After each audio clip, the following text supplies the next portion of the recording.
무엇보다 믿음의 마음을 주셔서 감사합니다. 믿음 안에서 세상을 바라보기를 원합니다.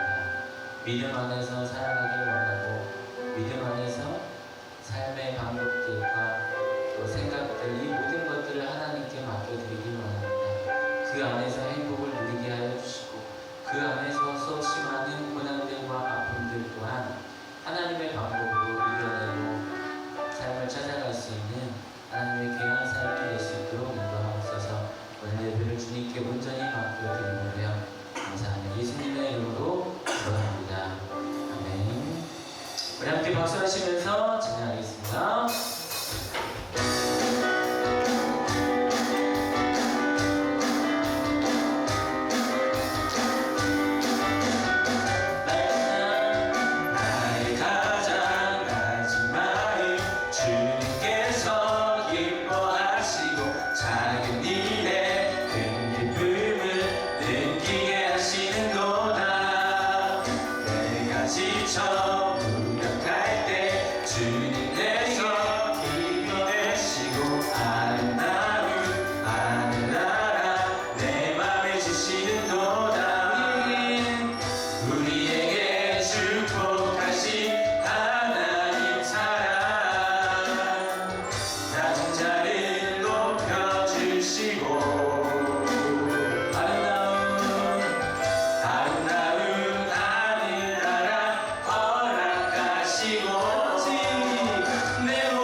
주의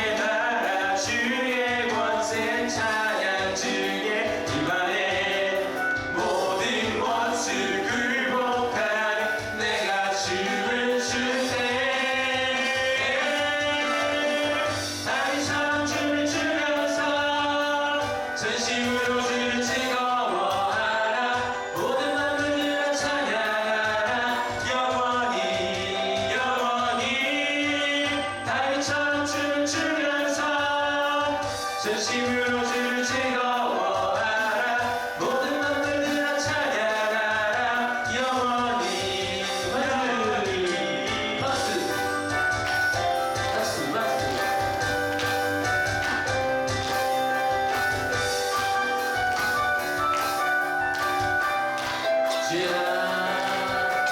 주의 나라 주의 권세 찬양 주의 임하네. 모든 권수 굴복하네. 주의 임재 앞에.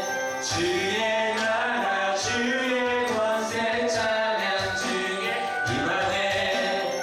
모든 권수 굴복하네. 내가 춤을 출때 춤을 추면서 전심으로 주를 즐거워하라. 모든 만물들아 찬양하라. 영원히 영원히. 다리처럼 춤을 추면서 전심으로 주를 즐거워하라. 모든 만물들아 찬양하라. 영원히 영원히.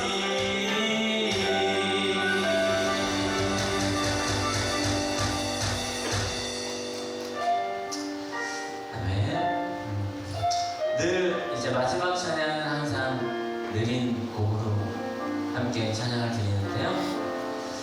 늘 그렇습니다.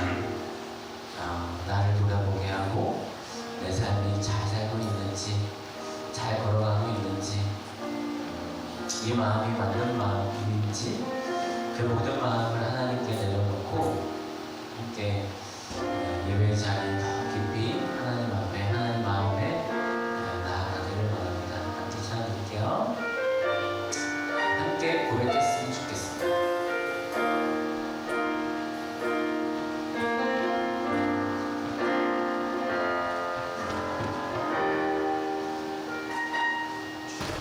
안에서 내 영혼 다시 태어나 이전 것이 지나고 새롭게 됐네. 죄로 물든 내 모습 예수와 함께 죽고 부활 생명 내 안에 새로운 삶이 열렸네. 너희가 나를 택한 것이 아니요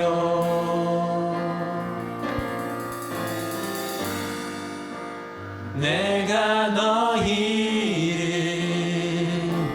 택하여 세웠나니 오직 내 안에 오직 내 속에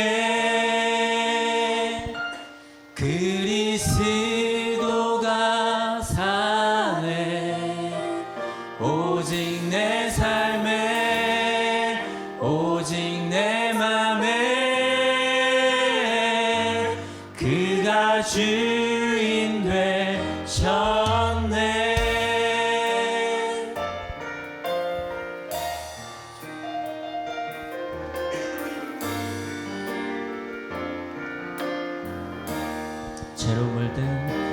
죄로 물든 내 모습 예수와 함께 죽고 예수와 함께 죽고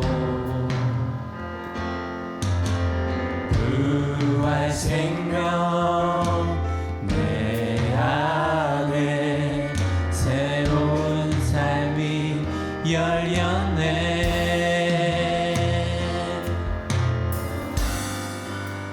너희가 나를 택한 한 것이 아니요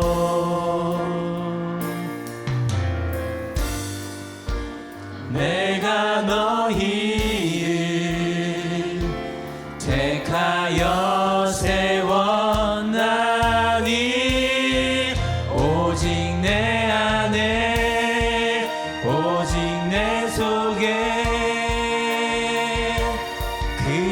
그리스도가 사네 오직 내 삶에 오직 내 맘에 그가 주인 되셨네 내 생명 그 안에 그의 생명 내 안에 나의 삶이 이전과 같을 수 없네 내 생명 그 안에 그의 생명 내 안에 나의 삶이 이전과 같을 수 없네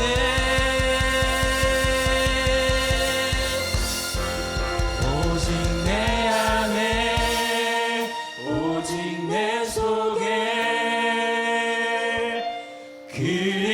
그리스도가 사네 오직 내 삶에 오직 내 맘에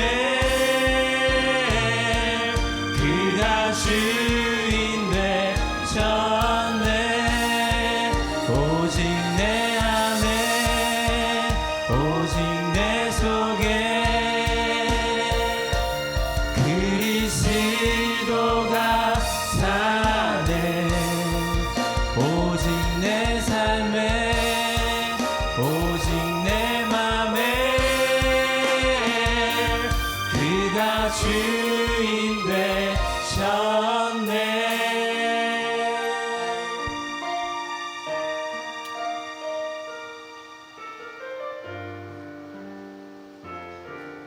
우리 함께 기도하기를 원합니다. 내 삶이 잘 살고 있나?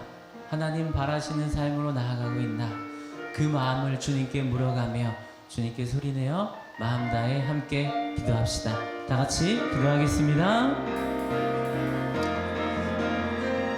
사랑하시는 하나님 아버지, 우리의 삶이 나의 삶이 지금 이 순간 숨쉬며 살아가는 우리의 삶이 나의 삶이 우리의 공동체가 하나님이 바라시는 삶으로 살아가고 있는지 돌아보게 하시고 또 깨닫게 하시고 그 깊은 깨우침을 통하여서 내가 어떻게 무엇을 왜 하며 살아야 하는지를 분명히 알고 주님 앞에 나아갈 수 있도록 인도하옵소서.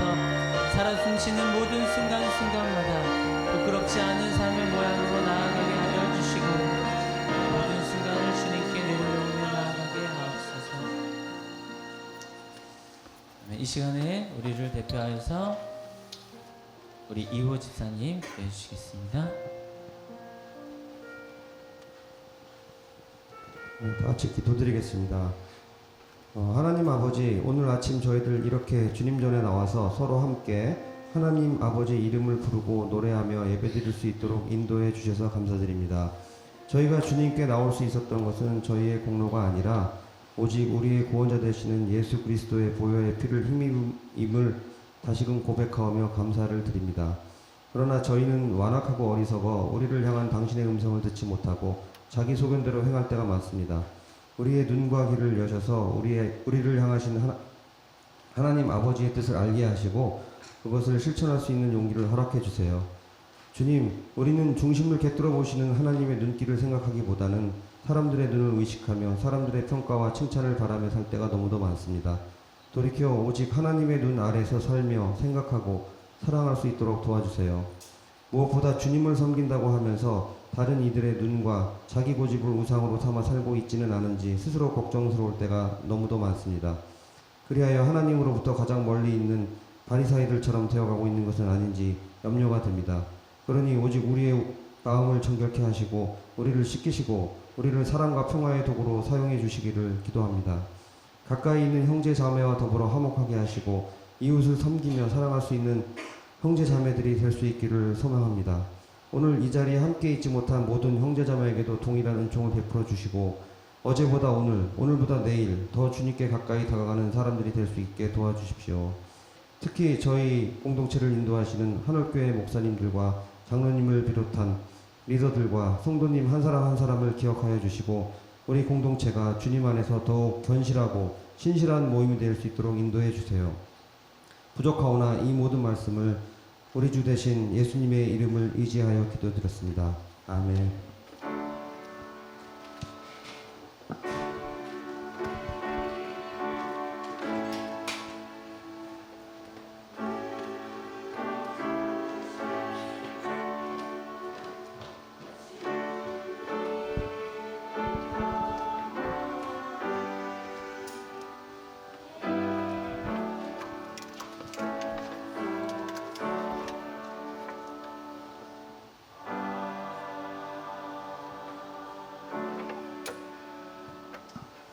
아멘. 찬송가 183장 한 목소리로 찬송 드리겠습니다.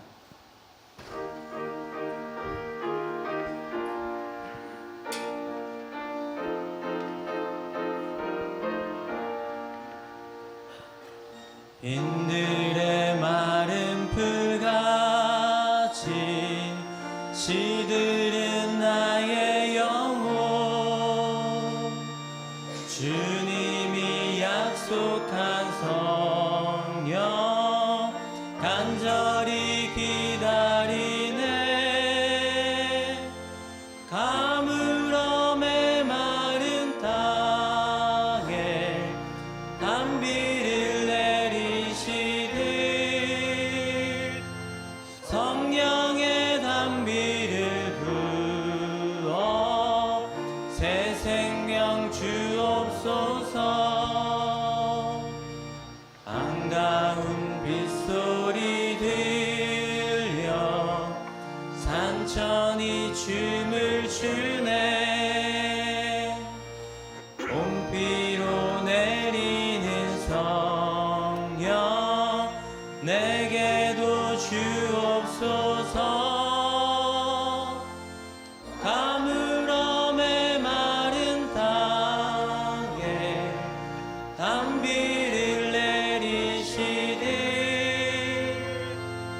성령의 단비를 부어 새 생명 주옵소서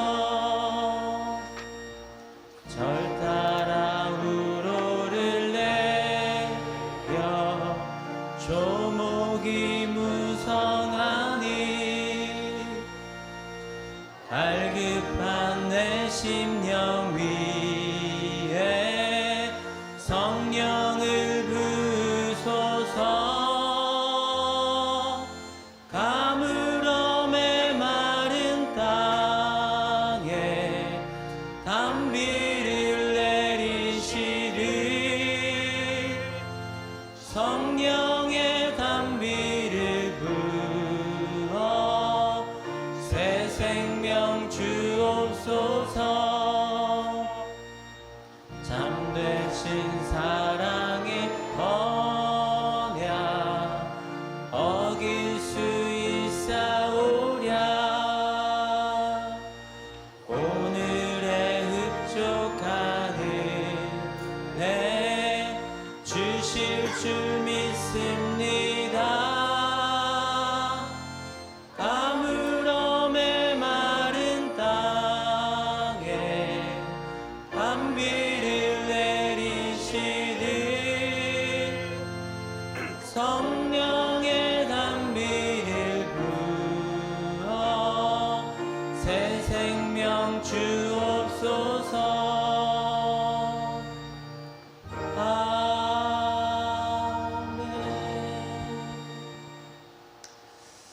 아멘. 아멘. 네, 한 주간도 우리 함께 각자의 자리에 살다가 한 공동체로 우리 함께 모였는데요. 서로 인사 나누는 시간 같습니다. 오른쪽 보시면서 잘 사셨죠? 네, 왼쪽 보시면서 행복합니다. 네, 그렇게 마음 다하며 살아가기를 원합니다. 하늘 소식 전하도록 하겠습니다. 한올 새가족 과정이 지난주부터 시작되었습니다. 해당되시는 분들은 마무리하고 예배 후에 함께 만날 수 있도록 하겠습니다. 한올 아이 문화교실 안내입니다. 2, 3세 미술교실이 6월 22일 2시 위클래스에서 또 29일 2시 위클래스에서 예정되어 있습니다. 참고하셔서 아이들 함께 할 수 있도록 해주시고요. 또한 각자의 자리에서 손으로 하는 묵상, 또 매일 또 온라인을 통하여서 말씀 나눔이 계속되고 있습니다. 참고해 주시기 바랍니다. 또 한올 말씀 기도회가 우리 형제 성도님, 자매 성도님, 청년 모임으로 나뉘어져 있는데요. 참고하셔서 모임에 힘써 주시기 바랍니다. 한올 예배 안내입니다. 매주 이렇게 안내해 드리고 있는데요. 6월의 심야 기도회는 6월 28일 금요일 9시에 예정되어 있습니다. 다음 주 예배원 안내에 오전 예배 기도회 김은숙 집사님, 또 마음 나눔 안내회 해외아동 해외선교 급식 지원, 또 초원에 이르기까지 여러 모양으로 또 후원해 주시고 기도해 주시고 함께 해 주시길 바라겠습니다. 오늘 혹시 처음 오신 분 계신가요?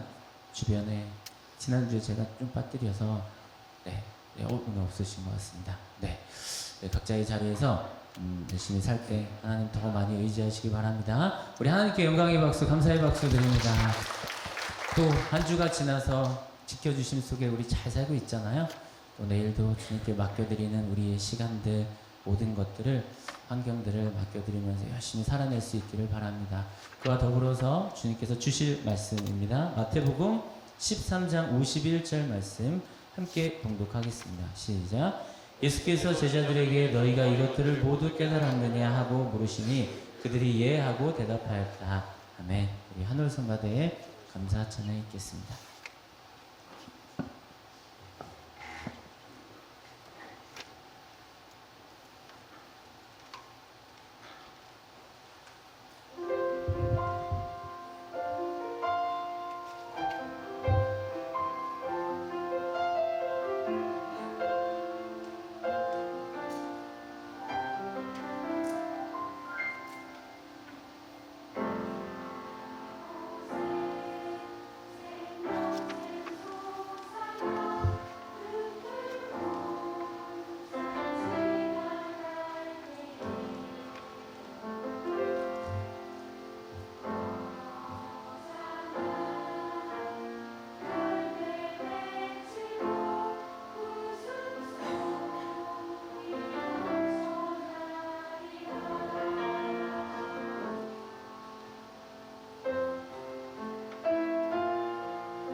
감사합니다. 네, 오늘도 우리 다임 목사님 나와주셔서 예수의 소문이라는 제목으로 말씀 전해주실 때 우리도 많은 은혜 받으시기 바랍니다. 꽃들도 참 되게 좋은데요. 여러분 때문에 행복합니다. 네, 바로 지난 시간 이야기 보겠습니다.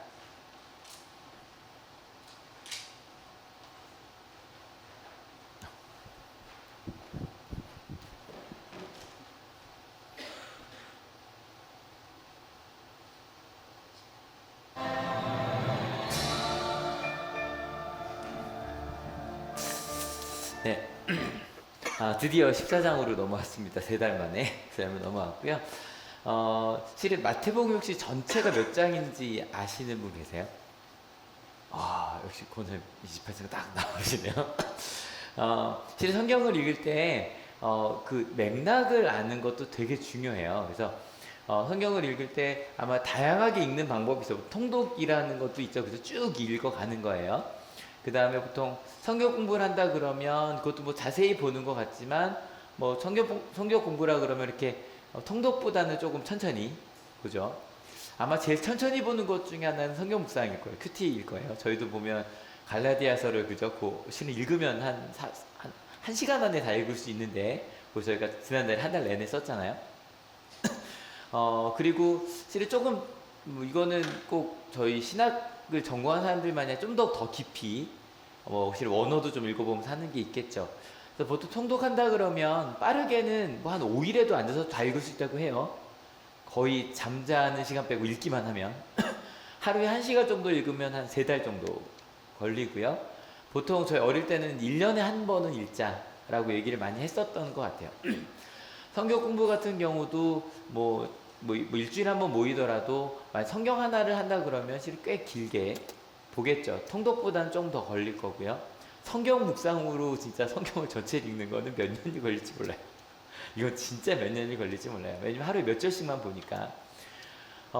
성경 연구는 실은 정말 더 깊이 가는 거기 때문에 하긴 하지만 실은 성경 연구를 한다 그러면 연구기 때문에 그 맥락을 같이 살펴가면서 갈 수밖에 없어요. 저 처음에 목회 나오기 바로 전에 이제 저희 신약학 교수님이었던 김특준 교수님께서 저희한테 얘들아, 그러니까 20대 때 저희한테 이제 너희 통독이나 큐티 하지 마. 이유는 딴 게 아니라 성경 연구를 하라고.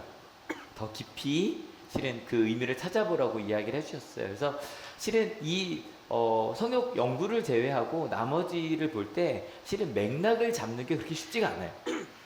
왜 통독해 보신 분들 알지만 쭉 읽다 보면 그러니까 읽다 보니까 앞뒤 좌우가 보이긴 하는데 읽는 게 목적이다 보니까 어느 순간에 내가 뭘 읽었지? 왜냐면 모르는 게 너무 많거든요. 그러니까 이것도 통독을 정말 뭐 수십 번을 반복하다 보면 이제 반복이 되면서 익숙해지는 거죠. 실은 저희처럼 이 주일 오전에 한 장을 지금 7주 동안 읽었잖아요. 그러니까 8주 만에 오면 지금 이게 지금 어떤 맥락에서 오는지 잘 이해가 안 되기가 쉬워요. 그래서 항상 한 번쯤 그 흐름을 짚어주는 게 되게 중요하고요. 그래서 그 흐름 속에서 이 의미는 뭐지? 묻는 것들이 되게 중요해요. 실제로 이 마태복음을 쓸 때도 마태복음이라는 건 보통 예수님께서 태어나신 걸 AD 1년이라고 보죠. 요즘에는 한 BC 4년 정도로 보긴 하는데 AD 1년쯤에 이제 예수님께 태어나셨고 AD 30년경에 예수님께서 활동을 하셨고 근데 마태복음은 한 80년쯤 쓰여졌다고 보거든요. 예수님께서 돌아가시고 부활 승천하신 다음에 한 50년 지난 다음이죠. 왜 쓰여졌는가 뭐 여러 가지 이유가 있겠지만 실제로 마태가 이렇게 썼어요. 같이 읽어볼게요. 준비 시작. 아브라함의 자손이요 다윗의 자손인 예수 그리스도의 계보는 이러하다. 그러니까 실은 처음에 시작을 예수 그리스도의 실은 그 족보부터 시작을 해요. 그 이유가 예수 그리스도가 어떤 분인지를 이야기해 주기 위해서 쓴 책이 바로 마태복음이에요. 그래서 예수님에 대한 많은 예수님 뭐 함께 하다 보면 일단 하신 말씀들이 많이 있었겠죠, 그죠? 설교 50년이 지난 다음이니까 많은 말씀들이 있었을 거고 여러 가지 사건들 혹은 함께 있었던 어떤 그런 일들이 있었겠죠. 또 실은 나만 경험했던 일들도 분명히 있을 거예요. 마태 같은 경우는 예수님과 함께 있었던 사람이니까 또 그 이후에 함께 고백했던 공동체의 경험들이 있겠죠. 이 수많은 것들 중에서 50년이 지나고 나서 마태복음을 쓰는 거예요. 그래서 이 다양하게 쓸 수 있을 텐데 마태가 가장 특이한 것 중에 하나가 저희가 계속 반복하지만 이 28장 중에 설교 묶음이 5개가 나와요. 한번 정리해 볼까요? 저희 산상수훈 5장부터 7장까지 나오거든요. 그러니까 수없이 많은 말씀 중에 이제 마태가 생각을 한 거예요. 처음에 시작했는데 어떻게 시작하시지? 아 맞다, 이걸로 시작하셨어. 같이 읽어볼게요. 준비 시작. 너는 복이 있다. 그 다음에 너희 세상에 너희는 그리고 우리는 하나님의 완전히 닮아가야 한다. 5장 쭉 이렇게 쓰고 나서 아까 여기서 여쭤볼게요. 예수님께서 산상수훈에서 이 5장부터 7장까지를 쭉 한 번에 말씀하셨을까요? 아니면 여기저기 말한 것들을 합한 걸까요? 아니면 훨씬 더 많은 얘기를 했는데 그 중에 요만큼만 쓴 걸까요? 세 가지가 다 합해졌을 것 같아요. 제가 볼 때는. 그죠? 일단은 5장부터 7장까지만 말씀하진 않으셨을 것 같아요. 왜냐면 5장부터 7장까지 딱 앉아서 읽으시면요. 지금 앉아서 한 30분이면 다 읽을 수 있거든요. 근데 저희가 다음 주에도 읽겠지만 무슨 얘기가 나오냐면 예수님의 말씀을 듣던 사람들이 배가 고파질 정도로 시간이 길었어요. 30분은 아니었을 거 아니에요. 그러니까 훨씬 많은 말씀들을 하셨을 거예요. 그 중에서 마태가 생각을 한 거죠. 그때 초반에 가장 기억나고 가장 중요했던 말씀들. 그래, 우리 이런 거야. 그 다음에 6장에 넘어가면서 그럼 그렇게 사는 사람은 어떻게 살아가느냐. 그래서 뭐 실은 자선이라는 건 이렇게 하는 거야. 그래서 자선, 기도, 금식에 대해서 너희가 생각하는 것과 좀 달라. 그래서 너희는 조심해야 돼. 보이려고 하지 마. 중언부언하지 마. 그리고 더 중요한 건 대신에 너희가 이렇게 가는 걱정하지 않기 때문인데 걱정하지 말고 멈추지 말고 쭉 가. 그리고 나서 이제 마지막 딱 그 산상수 7장, 마태복음 7장에 가서 이야기를 하는 거예요. 그런데 너희 꼭 기억할 게 있어. 절대 판단하지 마. 이건요, 제가 몇 번이나 강조할게요. 절대 판단하면 그리스도인들끼리. 그리고 나서 이야기해요. 구하고 찾고 두드려. 그리고 좁은 문으로 가. 그리고 실제로 행하는 거, 그게 바로 너희의 삶이야. 라고 산상수에 딱 이렇게 정리를 하셨어요. 아까 말씀드린 것처럼 이대로 말씀하신 건 아니었겠지만 마태가 생각할 때 그 수많은 말씀 중에 이게 가장 기억에 남는 거고 전해주고 싶은 거를 이렇게 딱 쓴 거예요. 맞죠? 맞죠? 왜냐면 저도 제가 좀 필기를 잘해요. 제가 필기 잘하는데 안 믿기죠? 제 글씨로. 근데 노트북으로 되게 잘하거든요. 근데 저는 이제 딴 데서 공부할 때도 보면 제가 노트 필기를 쭉 하면 다른 분들이 그랬어요. 그 수업보다 제 필기가 더 읽기가 편하대요. 그러니까 좀 이것저것 말씀하시면서 정리해서 쓰니까. 그러니까 마태 같은 경우도 자기가 잘 정리해서 예수님의 말씀을 딱 이해할 수 있게 1, 2, 3 이해 못한 것도 있고 기억 못하는 것도 있겠지만 모든 이야기를 다 담아낼 수는 없으니까 그 중에 정말 필요한 얘기를 할 거예요. 가끔 저희가 무슨 얘기를 할 때 요즘 아이들이 TMI라고 하는 거 들어보셨어요? 이거 말하면서 실은 TMI 제일 심한 것 중에 하나가 저거든요. 오늘 좀 TMI가 심하죠? 이유가 있어요. 왜냐면 너무 많은 이야기보다 선택과 집중하는 게 필요한데 오늘 좀 TMI 같잖아요. 이유가 오늘 이야기가요 조금 당황스러운 이야기예요. 그래서 왜냐면 오늘 이야기가 실은 그림으로 되게 많이 그려진 이야기거든요. 이 보여드리기만 해도 기억이 아실까? 이게 정말 너무 많은 사람들이 그렸어요. 그 중에 제가 제일 좋아하는 그림은 이건데 지금 뭔지 아시겠죠? 지금 쟁반위에 뭐가 있어요? 머리 하나가 있어요. 머리 하나가 있어요. 여기도 그렇고 이게 좀 더 확실히 흰 탁자 위에 올려놓다 보니까 이것도 좀 이게 제일 끔찍하더라고요. 빨리 지나갈게. 아우 설교 때 보기 좀 끔찍하죠? 오늘 얘기가 이거예요. 이 얘기를 해야 돼요. 그래서 이 얘기를 어떻게 고민할까 하다가 근데 실제로 마태라는 사람이 성경을 쓸 때 실은 이야기를 되게 짧게 쓰는 사람이에요. 마태복음이 복음서 중에 제일 길긴 한데요. 근데 마태는 사건을 절대 길게 장황하게 쓰지 않아요. 좀 마가복음보다는 조금 이렇게 좀 줄이긴 한데 딴 데 비해서 되게 짧게 쓰요. 누가복음은 되게 길게 나오거든요. 요한복음도 되게 길게 쓰고. 근데 그런 사람이 마가복음보다 좀 짧긴 하지만 이 이야기, 아까 그 그림에 그 이야기만 12절을 할애했어요. 꽤 많이 쓴 거예요. 웬만하면 훅훅 지나가던 마태가 왜 그렇게 아까 그 끔찍한 사건을 길게 썼을까? 그 얘기를 좀 나누려고 해요. 같이 본문으로 들어갈게요. 준비 시작. 그 무렵에 분봉왕 헤롯이 예수의 소문을 듣고서 자기 신하들에게 말하였다. 오늘 주제죠. 예수의 소문. 원어로 뜻이 들리는 청각 들은 거예요. 그러니까 들려진 것들이에요. 들려진 것들. 뭐 이런 소문 유명하잖아요. 발 없는 말이 천리 간다. 요즘 SNS가 더 빠를까요? 소문이 더 빠를까요? 뭐 SNS 어떤 소문이 돌아다니는 거니까. 어쨌건 예수님 행적이나 말씀이나 그 많은 것들이 이미 막 전해졌어요. 특별히 바로 전에 나온 게 비유설교였어요. 그죠? 예수님께서는 비유설교도 전달이 됐겠죠. 왜냐하면 특별히 이 헤롯 왕이 이 갈릴리 쪽에 살던 사람이기 때문에. 근데 비유설교의 주제는 뭐였죠? 하늘나라였어요. 뭐 7주간 했던 걸 1분 만에 끝내볼게요. 이런 거예요. 작은 씨앗 하나가 30배, 60배, 100배 열매를 맺을 수 있고요. 근데 실제로 그렇게 살아갈 때 밀과 가라지가 같이 존재해요.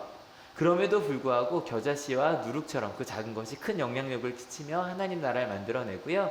그리고 그걸 찾은 사람들은 밭에 숨겨놓은 보물을 찾은 사람처럼 좋은 진주를 찾은 것처럼 자기 모든 전 삶을 들여서 그 하늘나라를 위해 살아요. 하지만 여전히 좋은 것과 나쁜 것들은 존재해요. 맞죠? 짧게 정리 잘 끝났죠? 실은 이 이야기가 들려진 거예요. 누구한테? 헤롯에게. 오늘 좀 TMI가 있습니다. 이해해주세요. 헤롯은 실은 시작성경에 3명의 헤롯이 나옵니다. 예수님께서 태어날 때 실은 베들레헴에서 사람을 죽이라고 했던 사람은 헤롯 대왕이라고 부르고요. 그리고 지금 나온 헤롯은 분봉왕 헤롯 안티파스고요. 나중에 그 바울을 신문했던 헤롯은 헤롯 아그리빠예요.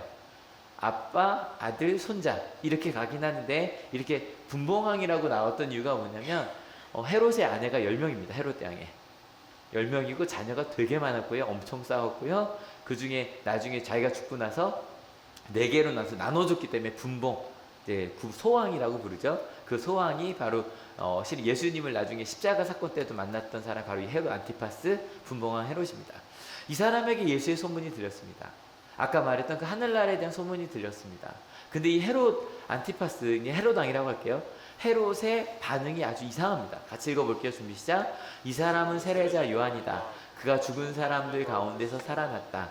그 때문에 그가 이런 놀라운 능력을 발휘하는 것이다. 갑자기 이 사람이 얘기하는 거예요. 예수가 세례자 요한이래요. 딴 사람을 얘기해요. 심지어 그 사람은 죽은 사람들 가운데 살아났대요. 이거는 그 당시의 부활이랑 다른 것이 아니에요. 하나님의 정말 너무너무 의로운 사람들. 그 사람들이요. 만약에 의롭게 살다가도 억울하게 죽을 수 있다 없다? 있죠. 그 억울하게 죽은 사람들을, 왜냐면 지금 저희가 생각하는 대로 죽으면 영혼이 쭉 가서 천국에 간다고 그 당시 생각을 못했던 때예요. 그 천국에 대한 걸 전혀 모르던 때예요. 그래서 그 사람들이 다 그냥 스올이라고 하는 죽은 자들의 세계로 가요. 그곳은 천국도 지옥도 아니에요. 그러니까 그곳에 있는 게 말이 안 되잖아요. 그래서 하나님께서 이 의로운 사람들을 부활시키셔서, 근데 이 세상은 아니에요. 그 고린도서 15장을 보면 우리도 변화하고 그들도 변화하여 살아가는 그 하나님의 나라가 오면 살아나게 하실 거라고 믿고 있었어요. 이게 실은 제일 큰 바리새인들이 부활이 있다고 믿은 이유가 이것 때문이에요. 자기들은 의롭게 살다 죽었는데, 심지어는 전쟁을 하다 죽었는데, 그것도 전에 말씀드렸잖아요. 그 안식일 날은 싸울 수 없어서 3,000명이 몰살을 당하거든요. 싸울 수 있는데 율법을 지키기 위하여. 그런 사람들이 이렇게 죽는 게 말이 안 되는 거예요.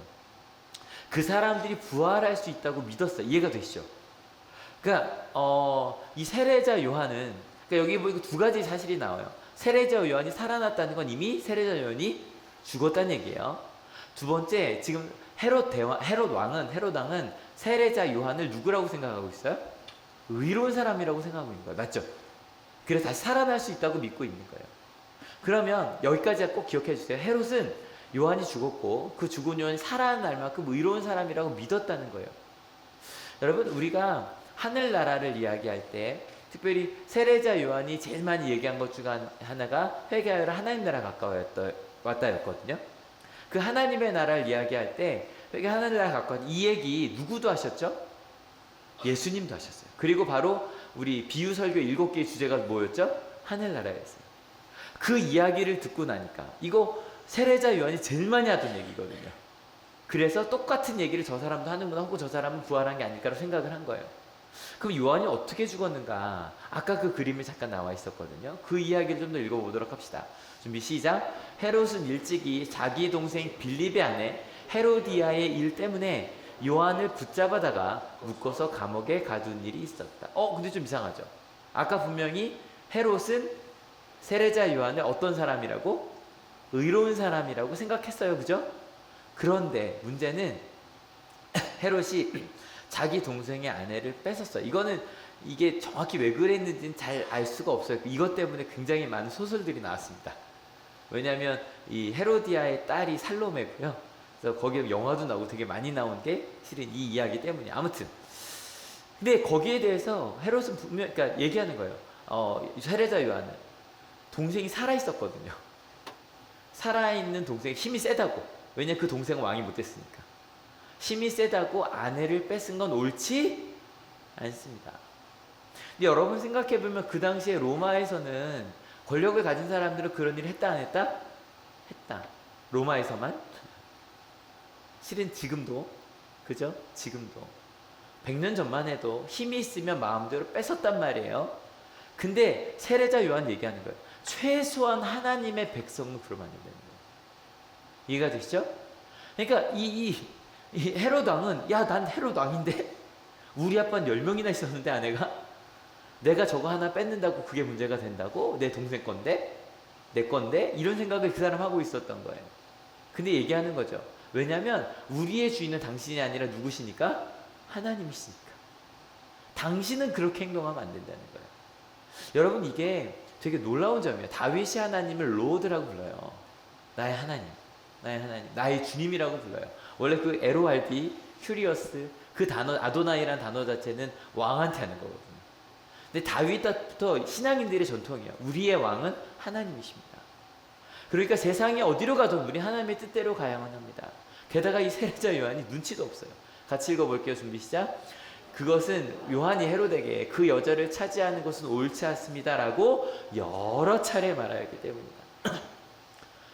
여러분 다시 웬만큼 눈치 있으면 그래도 명색이 자기가 예언자니 가서 틀렸다고 한두 번은 말할 수 있어요. 그죠? 그리고 실은 이 사람도 내가 틀렸다는 걸 아니까 한두 번 얘기하면 그래 하지만 한 번만 더 말하면 너 죽을 수 있어. 그쯤 되면 서로 이제 타협하면 예언자도 난 말했어. 그죠? 그리고 나도 알긴 한데 어쩔 수 없어 이러면 된단 말이에요. 근데 예세례 전 멈추질 않아요. 여러 차례 말해요. 그러고 나니까 이 헤롯이라는 사람이 되게 좀 웃긴 사람이에요. 같이 읽어볼게요. 준비 시작. 그래서 헤롯은 요한을 죽이려고 하였으나 민중이 두려워서 그렇게 하지 못하였다. 그것은 그들이 요한을 예언자로 여기고 있었기 때문이다. 이 사람 참 왔다 갔다 하죠. 의인이라고 생각하고 죽이고 싶은데 또 못 죽여요.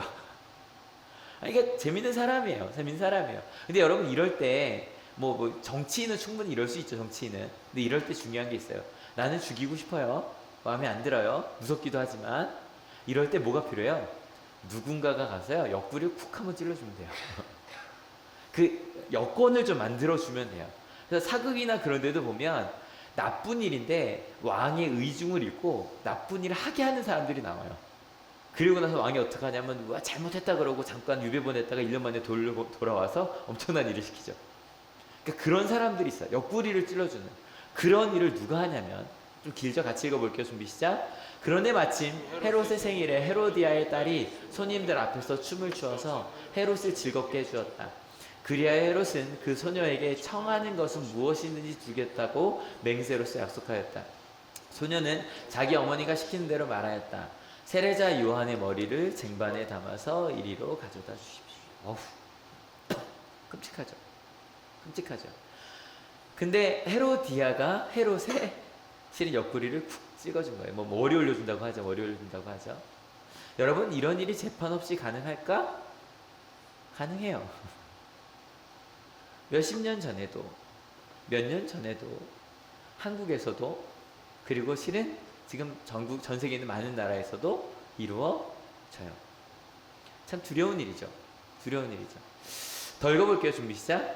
왕은 마음이 괴로웠지만 이미 맹세를 하였고 또 손님들이 보고 있는 앞이므로 그렇게 해주려는 명령을 내리게 됐다. 제가 왜 웃었는지 아시겠죠? 또 괴롭대요. 그러니까 이런 사람인 거예요. 근데 보면 우리 뜻대로 그렇지 않아요? 뭐가 옳은지는 아는데 나쁜 일은 하고 있고 하지 말라 그러면 또 싫고 또 마음속에서 옳은 일을 하려다 보면 또 마음에 안 들고, 누가 쿡 찔러줘서 하면서도 그럼 또 안 될 것 같으면 또 말하고, 하여간 그런 사람이 헤롯이었던 거예요. 꼭 우리 같은 사람들이죠. 근데 그 많은 그림들이 그려진 이유도 사실 이게 상상할 만한 게 되게 많잖아요. 그래서 이런 것 때문에 수없이 많은 이건 이것 때문이야 저것 때문에 막 그런 많은 그림들이 그려졌던 거예요. 근데 그 다음에 같이 읽어볼게요. 준비 시작. 그래서 그는 사람을 보내서 감옥에서 요한의 목을 베게 하였다. 그 머리를 쟁반에 담아서 가져다가 소년에게 주니 소년은 그것을 자기 어머니에게 가져갔다. 진짜 끔찍한 이야기죠. 끔찍한 이야기죠. 제가 오늘 이야기를 시작하면서 성경을 읽을 때 성경의 맥락을 보면 되게 좋다 그랬어요. 이야기의 흐름을. 게다가 오늘 이야기는 5개의 설교 묶음 중에 3번째 설교 묶음, 나름 중요한 거겠죠, 그죠? 설교 묶음 바로 다음에 나온 얘기란 말이에요. 바로 다음에. 여러분 성경을 읽을 때 3가지 은혜의 통로를 기억해 주시면 되게 좋아요. 묵상하는 방법이기도 연구하는 방법이기도 한데, 첫 번째는요, 성경 사건의 시점에서 생각해 보면 좋아요. 저희는 지금까지 이 시점에서 본 거예요. 그죠? 헤롯의 시점과 헤롯의 마음과 그 주변에 있는 헤로디아의 마음과 사람들의 마음, 이해가 되셨죠? 그럼 이거를 성경이 쓰여지던 AD 80년 마태가 쓰여진 시점으로 좀 옮겨봅시다. 마태는 저는 그 생각했어요. 이거 나중에 애들도 읽을 건데 이거 읽을 때 조금 그렇지 않아요? 이런 거 안 봤으면. 근데 아마 이것도 요즘 생각이고, 예전에는 그 정도, 이거 그거 아시잖아요. 동화 같은 거 진짜 잔인하다고요. 동화 진짜 잔인하고 이건 잔인한 것도 아닐 테지만, 아무튼 그럼에도 불구하고 마태는 왜 이 가장 중요한데 이걸 썼을까를 생각해 봤어요. 왜 썼을까요? 하늘나라에 대해서 그렇게 아름다운 비유 설교를 쓰고 난 다음에 그 뒤에 왜 이 이야기를 썼을까요? 왜? 왜냐면 세례자 요한의 죽음 꼭 이때가 아니란 말이에요. 딴 데 써도 됐거든요. 왜 이때도 썼을까요? 왜 딱 요 부분에 썼을까요? 이유가 있어요. 마태가 그 글을 쓸 때에도 그런 일이 벌어지고 있었거든요. 의로운 자가 말도 안 되는 이유로 죽임을 당하는 일들이. AD 80년이면 이제 좀 본격적인 박해가 막 할 때거든요. 그래서 마태도 그 이야기를 쓸 수밖에 없었던 거예요. 왜냐면 비유 설교에 밀과 가라지 얘기도 했잖아요. 좋은 것들과 나쁜 것들이 있다는 얘기를 했잖아요. 그래서 진짜 쓰고 싶었던 거예요. 왜냐면 기독교인들이 물을 거예요. 여러분도 그런 마음 들지 않으세요? 왜 우리 가정에게 이런 아픔이 생깁니까, 하나님? 하나님, 왜 우리 가족이 이렇게 아픕니까, 하나님? 왜 이런 일들이 분명히 옳은 일임에도 불구하고 옳은 사람들이 이런 일들을 당합니까? 마태 때도 그랬던 거예요. 그래서 마태는 쓸 수밖에 없었어요. 세례자 요한도 그렇게 떠날 수밖에 없었다. 여러분, 실은요, 어제 이제 기아체험 캠프를 했어요. 항상 보여드리는 사진이죠. 아이들이 너무너무 잘했고요. 11번째 기아체험 캠프였고, 저희 한올교회부터 시작을 하면 12년째예요. 이게 12번째라고 하기 좀 애매했던 게 중고 나눠서 하기도 했고 했기 때문에 12년 동안 하고 있어요. 근데 지난주에도 제가 좀 말씀을 드렸지만, 이번에는 준비하는 마음도 좀 다르고요, 진행하는 마음도 너무 달랐어요. 그 이유 중에 하나가, 저희 이번에 남수단이라고는 한 나라만 아주 집중해서 했거든요. 근데 그 남수단 이야기가 바로 오늘의 이야기였어요. 실은 그전에는요, 이렇게 5개 대륙으로 나눠서 했었어요. 그리고 그 다음에는 작년까지 5개 나라. 근데 한 나라로 하니까 이게 좀 이렇게 와닿는 게 좀 다르더라고요. 그리고 지난주 말씀드린 것처럼 그 리더 아이들이 읽으면서 좀 자기도 충격을 받는 거예요. 정말 이유도 없이 나쁜 일을 당하고, 이유도 없이 죽임을 당하고, 이유도 없이 집에서 쫓겨나야 하고, 그냥 내가 다른 종족이라는 이유로 맞고. 근데 실은 거기에 대해서 이유를 댈 수도 있겠죠. 돈 때문이다, 아니면 권력 때문이다, 욕심 때문이다 말할 수는 있겠지만, 최소한 고통받는 사람에겐 내가 원인이 아니란 말이에요. 근데 여러분 아시겠지만 그런 일들이 남수단에만 일어나고 있는 건 아니에요. 마태 때만도 아니라 그 밀과 독보리는 지금도, 좋은 것들과 나쁜 것들은 언제나 있어요. 근데 여러분 이런 일이 있다 그럴 때 그래 그런 일이 있구나. 제가 그랬던 거거든요. 그래 아프리카에 그런 나쁜 일이 있지. 그런 마음 아픈 일이 있지. 맞아 그런 일이 있었어. 아니 지금 일어나고 있대. 실은 5개 대륙할 때도 5개 나라를 할 때도 잘 몰랐어요. 근데 이번에 저도 이거 처음 알아. 딩카족 뭐 누에르족 그래서 뭐 남수단의 딩카 이걸 왜 알았겠어요. 정말 알 일도 없는데 딩카족이라는 게 35% 누에르가 15%인데 그 둘이 싸우고 있어요. 근데 좀 부러웠던 게 딩카족이요 평균 키가 192 성인의 남자가. 근데 전쟁이 일어나면서 영양이 불균형이 돼서 평균 키가 많이 작아졌대요. 180. 그래서 딩카족이 되게 키 큰 민족이라 그러더라고요. 근데 딩카족이 실은 정부군이에요 지금. 근데 그런 이야기를 한 나라에 집중해서 이야기를 하다 보니까 준비하던 저도 그렇고요. 그러니까 이게 너무 11년 동안 나 기아체험 준비한다고 하면서 나 진짜 허투루했구나. 내가 그들을 위해서 울어본 적이 있나?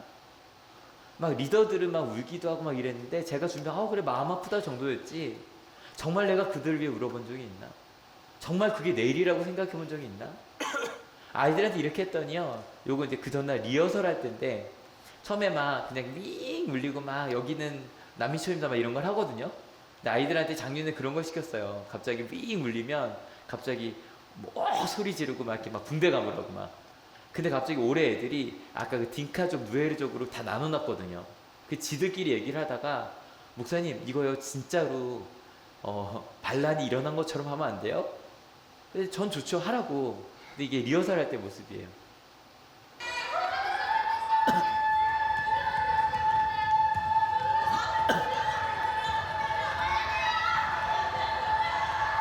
반란군이 막 앞으로 나오는 거예요. 저 풍선 터트리는 소리고요.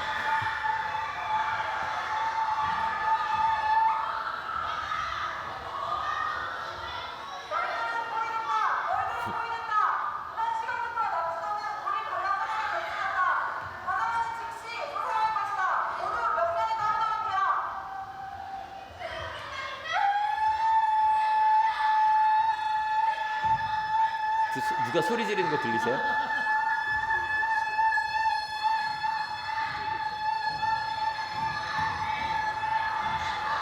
제가 반란군에 저항하는 애예요. 제가.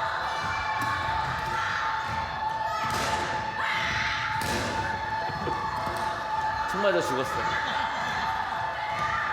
그리고 이제 정부군이 오는 거예요.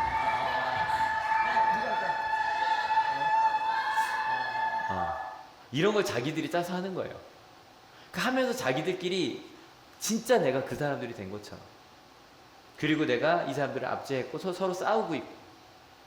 그리고 이제 중간에 이것도 처음 해봤는데 딜레마라 그래서요. 뭐 이런 거예요. 지금 군인이 나한테 총을 주고 네 친구를 쏴 죽이라고 한다. 아니면 네가 죽는다 그런다. 쏠래 안 쏠래? 뭐 이런 거. 그런 것들을 이제 표현하게 하고 했는데 그건 토론하게 했는데 이것도 마찬가지. 아이들이요. 그냥 대충 준비해보라 그랬거든요. 근데 한 애는요. 그냥 걔가 제일 짠했어요. 자기가 그 IS에 끌려갔던 사람이 돼서 잔잔하게 편지를 읽듯이 읽는 거예요. 근데 그게 한 2, 3분 됐거든요. 정말 쥐죽은 듯이. 전 어떻게 해야 할까요? 막 이게 얘기를 하는데 정말 그 아이가 된 것처럼. 그 중간에 미션 하면서 아이들이 게임하고 설명을 해주고 제가 계속 했어요. 얘들아 게임이 재밌는 것보다 그 의미가 중요해 그랬는데 하나이가 설명하는 거 좀만 들어주세요.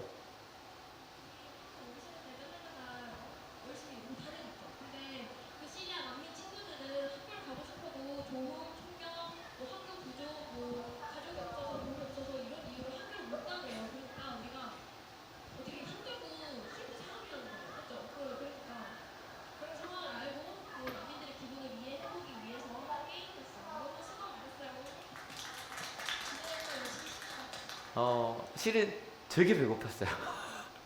저 지금 11년째 하고 있잖아요. 저는 항상 같이 굶거든요. 올해만큼 배고팠던 적이 없어요. 그리고 예전에는 카메라 들고 다니면 다 찍고 다니면 이제 못 찍겠더라고요. 그래서 가만히만 앉아서 왜 이렇게 힘이 든지. 근데 실은 정말로 그 아이들을 위해서 최선을 다해 준비하고 전하고 얘들아 우리 이런 세상을 바꾸자라고 이야기를 하는 이 친구들과 함께 할 수 있어. 특별히 이게 가능한 게 우리 한옥교회 청년부 때문이에요.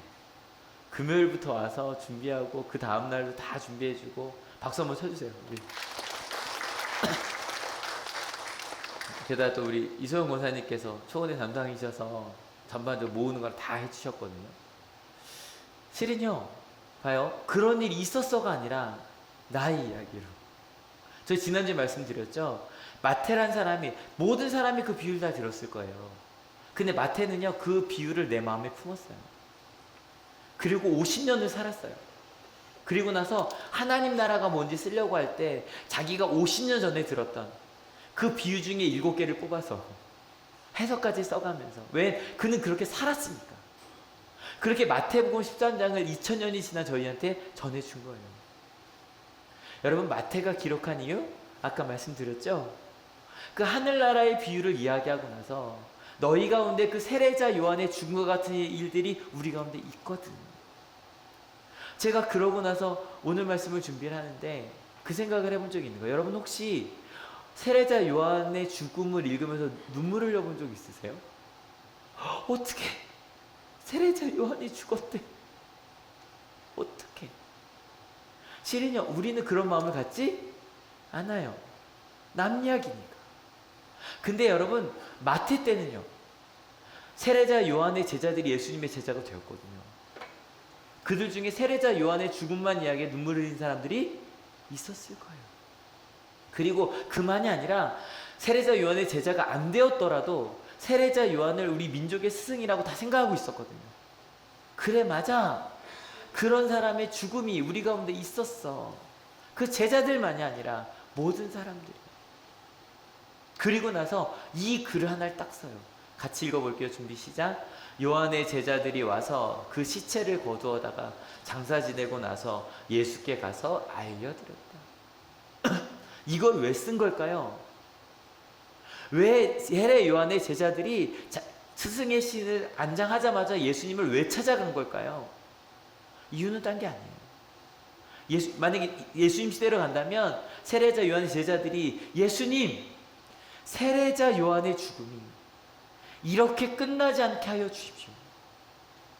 세례자 요한의 이야기를 당신도 하고 계시니, 회개하여라, 하나님의 나라가 가까이 왔다는 얘기를 당신도 하고 계시니, 이 죽음이 끝이 아니게 당신이 세례자 요한의 이야기를 계속해 주십시오. 그 마태는 이야기를 왜 쓴 걸까요? 똑같은 거예요. 세례자 요한처럼 죽은, 아니 실은 세례자 요한보다 더 아픈 십자가에서 죽은 예수님의 죽음이 여기가 끝이 아니게 해달라고. 여러분, 가끔 저희가 이럴 때가 있어요. 은혜 받았다고 울고 끝날 때가 있다고요. 마음 아파하고 끝날 때가 있다고요. 세례자 요한이 가서 그렇게 이야기한 이유는 같이 울어달라는 게 아니에요. 여러분, 세 가지 은혜의 통도, 첫 번째 예수님 시대, 성경의 시대, 두 번째 쓰던 시대에 이야기했잖아요. 마지막 통로가 있어요. 바로 뭐냐면 지금 바로 우리에게는. 지금 바로 우리에게는. 실은 저는 남수단 이야기가 지금 2019년 지금 있는 일이지만 솔직히 우리 이야기로 아직도 잘 안 느끼잖아요. 우리 묻는 거예요. 남수단 이야기가 진짜 우리의 이야기라면 지금 현재 우리는 어떻게 해야 될 것인가? 이게 저희가 처음에 막 우물 파고 그럴 때는 환경에 대한 게 강했거든요. 그래서 우리 물도 좀 아끼고 막 이런 얘기 많이 했다고요. 근데 지금도 이렇게 당하고 있는 너무너무 안타까운 이들이 많다면 진짜 우리는 무엇을 해야 될 것인가? 여러분, 앞서 헤롯의 두려움 기억하세요? 헤롯이 왜 두려워했다 그랬죠? 누가 부활할까봐? 세례자 요한이 부활할까봐. 여러분, 실은요, 세례자 요한이 부활하는 순간에 어떻게 되냐면, 나는 세례자 요한의 이야기를 듣기 싫어서 죽였거든요. 근데 세례자 요한이 부활을 하는 순간에 더 이상 그건 끝이 아닌 거예요. 오히려 새로운 시작이 되는 거예요. 진짜로 세례자 요한이 얘기했던 그 하늘나라는 난 내가 죽임으로 끝난 줄 알았는데, 그 세례자 요한의 선포한 하나님 나라가 진짜로 이 가운데 이루어진다? 실은요, 세례자 요한의 제자들도 예수님께 가서 그 부탁을 한 거예요. 요한이 선포한 하나님의 나라가 이루어질 수 있게 하여 달라. 실은 여기 우리 청년들 중에도 실은 우리 소정이가 고2 때 처음 시작했어요. 그죠? 기아 체험을. 12년 됐거든요. 그러니까 청년들이면 거의 한 번쯤 다 경험을 했던 한월의 청년들이라면 실은 우리도 마찬가지인 거예요. 여러분, 저희가 맨날 기아체험 우리 초원에 그다음에 한올교회 항상 주제에 들어가는 이유가 저희가 시작한 거거든요. 2008년에. 그러니까 월드비전과 갖고 와서 시작을 했고 연결이 돼서 간 거기 때문에. 그래서 학교에서는 초원회가 주축이 되지만 한올교회 같이 간다고, 청년들이 항상 같이 간다고요. 여러분, 우리의 사명도 그런 것이 아닐까. 깨달음이 있다면 공감으로 그래 하나님이 나를 위해 죽으셨지 눈물을 흘리며 끝날 것이 아니라, 아니면 예수님의 십자가 저렇게 아팠지 그러고 울면서 끝날 것이 아니라 진짜로 우리는 어떻게 살아가야만 하는가? 한올교회는 어떻게 살아가야만 하는가? 우리는 가정에서, 학교에서, 직장에서 어떻게 살아가야만 하는가? 나는 무엇을 해야만 할 것인가? 그것을 만들어가는 것이 우리의 이야기가 아닐까? 실은 만약에 오늘 이 헤롯의 이야기를, 세례 요한의 이야기를 기아체험과 함께 준비하지 않았다면 훅 지나갔을 것 같아요. 근데 기아체험과 함께 준비하면서 세례자 요한의 제자들이 장사를 지내고 나서 예수님께 찾아왔던 얘기가 마음을 울리는 거예요. 아, 이게 끝이 되면 안 되는구나. 여러분, 오늘 주제가 뭐였죠? 예수의 소문이었어요. 여러분, 저희는 지금 어찌 보면 소문이라는 게 딴 게 아니라 들은 거예요. 저희는 예수의 소문을 지금 들으신 거예요. 마태복음을 통해 예수의 소문을 들으셨어요. 저희는 어떤 자리에 설까요? 실은 저 포함해서 자꾸 헤롯의 자리에 서지 않아요? 듣고 나면 좀 불편해, 그죠? 좀 불편해. 위로한다는 얘기 너무 좋은데, 사랑받는다는 얘기 너무 좋은데, 그러니까 헤롯도 세례자 요한이 의인이라고 믿잖아요. 그 말은 맞아. 근데 나한테 너 틀렸다니까, 너 옳지 않아라고 말하면 그 말은 싫어요. 그 길로 갈 것인가? 아니면 세례자 요한의 죽음부터 시작하여 예수님의 죽음, 그 죽음이 끝이 아니게 그 예수님의 하나님의 나라를 우리 가운데 만들어갈 것인가? 여러분, 항상 성경을 읽으면 이 마지막 통로까지 가셔야 돼요. 지금 나는 무엇을 해야 하는가? 지금 나는 어떻게 살아야 하는가? 어떤 하나님의 나라를 만들어 가야 하는가? 근데 여기부터 시작은 해야죠. 그리고 성경이 쓰여지시죠. 이거는 저희가 좀 목회자들이 도와드릴 거예요. 그대로 공감해서 끝나면 안 돼요. 지금 나에게, 지금 우리에게 난 무엇을 해야만 할 것인가? 여러분, 혹시 오늘 말씀 중에 혹은 저희가 지난 7주간 하나님의 나라에 대한 비유를 정말 2달간 나눴다고요.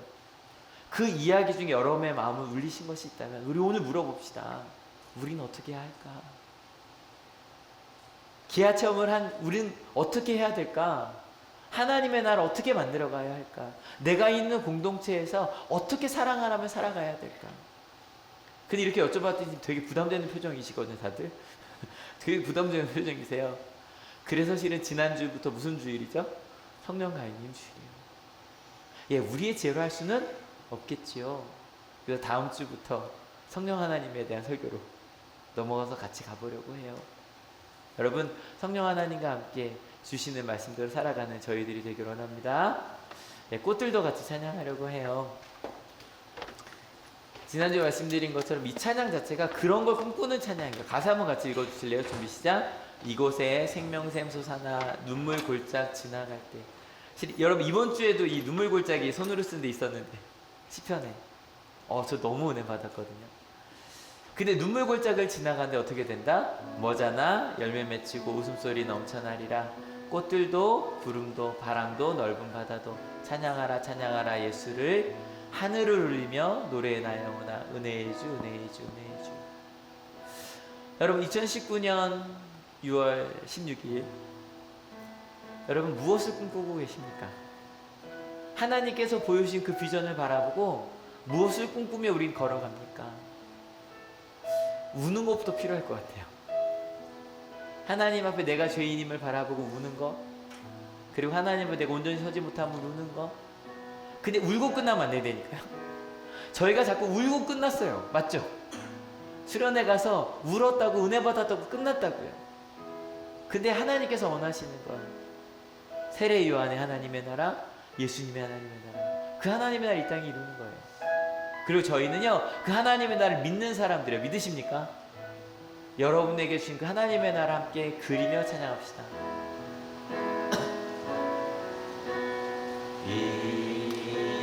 이곳에 생명샘 솟아나 눈물 골짝 지나갈 때에 머잖아 열매 맺히고 웃음소리 넘쳐나리라. 갈까요?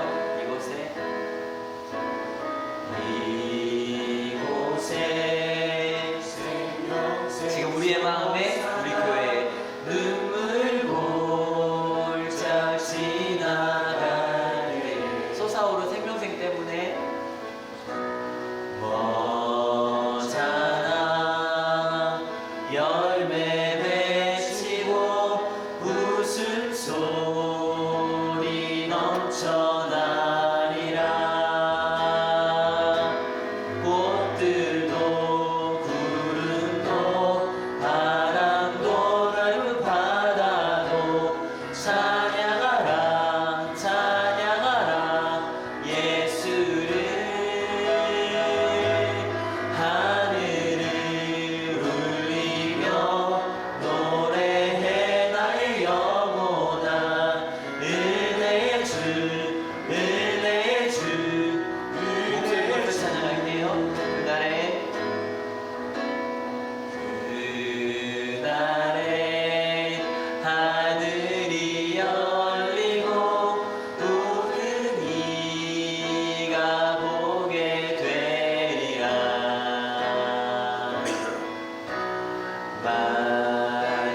마침내 열이 피고 영광의 주가 오시리라. 꽃들도 구름도 바람도 넓은 바다도 찬양하라 찬양하라 예수를. 하늘을 울리며 노래해 나의 영혼아. 은혜의 주 은혜의 주 은혜의 주. 같이 기도하기 원합니다. 세례 요한의 어이없는 죽음에 대해서 같이 읽었습니다. 근데 그 이야기를 마태는 꾹꾹 눌러가며 썼습니다. 왜냐하면 헤롯이 되지 말라고. 헤롯처럼 두려워도 하고 고민도 하고 무서워도 하지만 결국은 자기의 뜻대로 갔던 헤롯처럼 가지 말라고. 우리가 그 길로 가면 또 다른 세례자 요한이 죽임을 당할 수밖에 없다고. 그러면서 기록했습니다. 세상은 그렇지만 우리는 다른 길을 가자고. 그가 꿈꾸었던 나라 세례자 요한이, 또 이어 예수님께서 꿈꾸신 그 하나님의 나라, 그 나라를 꿈꾸는 우리가 되자고. 울고 끝나는 것이 아니라 그 하나님의 나라를 진짜로 이 땅에 만들어내자고, 사랑하는 하나님의 나라를 만들어내자고. 여러분, 그 마태의 이야기를 내 가슴속에 품고 그렇게 살겠노라고 같이 기도하기 원합니다. 같이 기도하시겠습니다. 하나님, 우리 가운데 주님께서 주신 그 하나님의 그냥 하나님 먼 나라 이야기처럼 들었습니다. 한 번도 울어본 적도 없네요. 세례자 요한이 떠나간 것을 아파하지 않았어요. 내 이야기가 아닌 것처럼, 다른 나라 이야기는 내 이야기가 아닌 것처럼, 심지어 내 옆에 있는 사람들이 아파하는 것도 내 이야기가 아닌 것처럼, 그저 아무 일도 없는 것처럼 살았던 우리에게 마태는 이야기해 줍니다. 세례자 요한의 죽음을 함께 슬퍼해야 한다고. 세례자 요한의 죽음은 단지 개인의 죽음이 아니라 우리의 죽음이었다고. 그의 뜻을 이어 예수님께서 가셨던 것처럼 우리도 그 뜻을 이어 함께 가야만 한다고. 예수 그리스도의 복음, 예수님께서 원하신 그 하나님의 나라를 이 땅에 이루어야만 한다고. 우리가 눈물로 끝나는 것이 아니라 눈물 넘어 세상을 그렇게 만들어내야 한다고. 아프지 않은 곳, 모든 아픈 사람들이 그 가운데 위로를 얻는 곳, 우리가 사랑을 베푸는 곳, 예수님께서 선언하셨던 것처럼 가난한 자가 복이 있고 울고 있는 자가 위로를 받으며 그 위로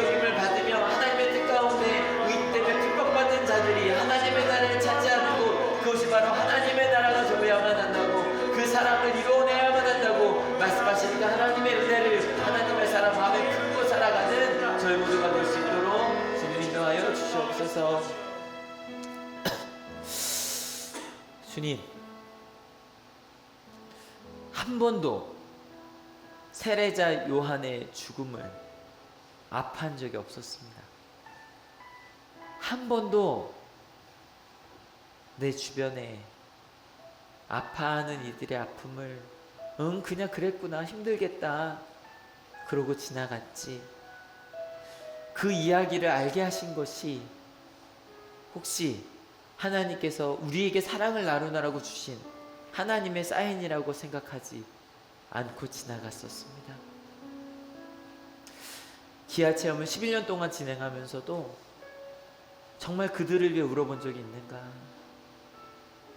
정말 그들을 위해 우리의 삶을 바꿔낸 적이 있는가? 주님, 세례자 요한의 제자들이 스승을 장례 치르고 예수님께 나아갔던 것처럼 마태는 마태복음의 마지막에 예수 그리스도의 죽음과 부활을 쓰고 나서 세상 끝까지 함께 하신다고 하셨으니 우리 그 길 가자 라고 마태복음을 마칩니다. 그 예수의 소문을 저희가 들었습니다. 그리고 예수님을 믿었습니다.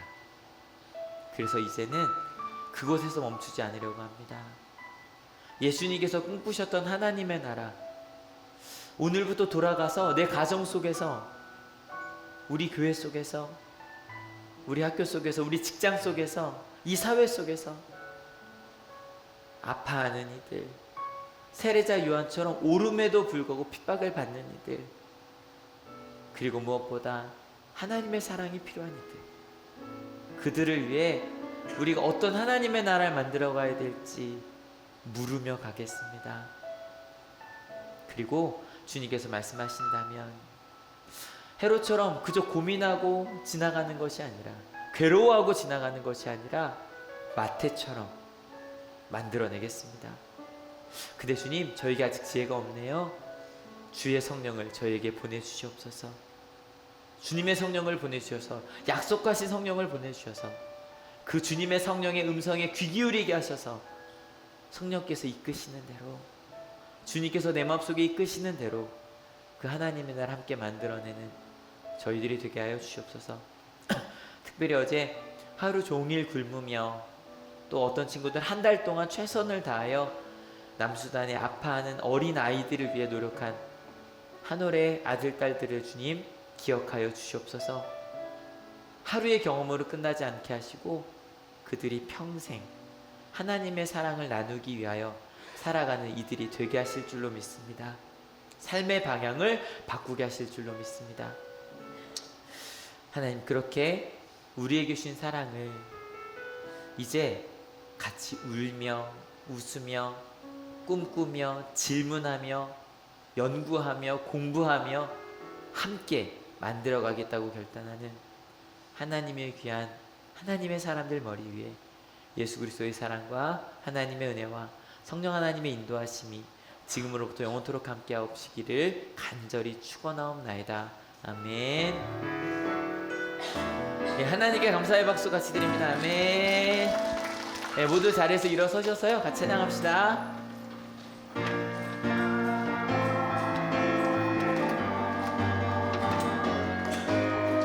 갑니다. 저 높은 하늘 위로 맑은 태양 떠오르듯이 난 주저앉지 않으리. 어떤 어려움에도 주의 길을 선택하리. 빛 가운데로 걸으리. 주님을 크게 보는 믿음 가지고 세상에 나타내리라. 놀라운 주의 사랑을, 주의 꿈을 안고 일어나리라. 선한 능력으로 일어나리라. 이 땅의 부흥과 회복은 바로 나로부터 시작되리. 주의 꿈을 안고 일어나리라. 선한 능력으로 일어나리라.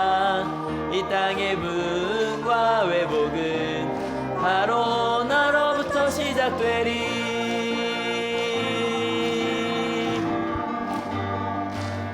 하나님께 영광의 박수 같이 올립니다. 아멘. 자, 옆에 사람과 인사합시다. 자, 가서 그리스도의 복음을 전합시다.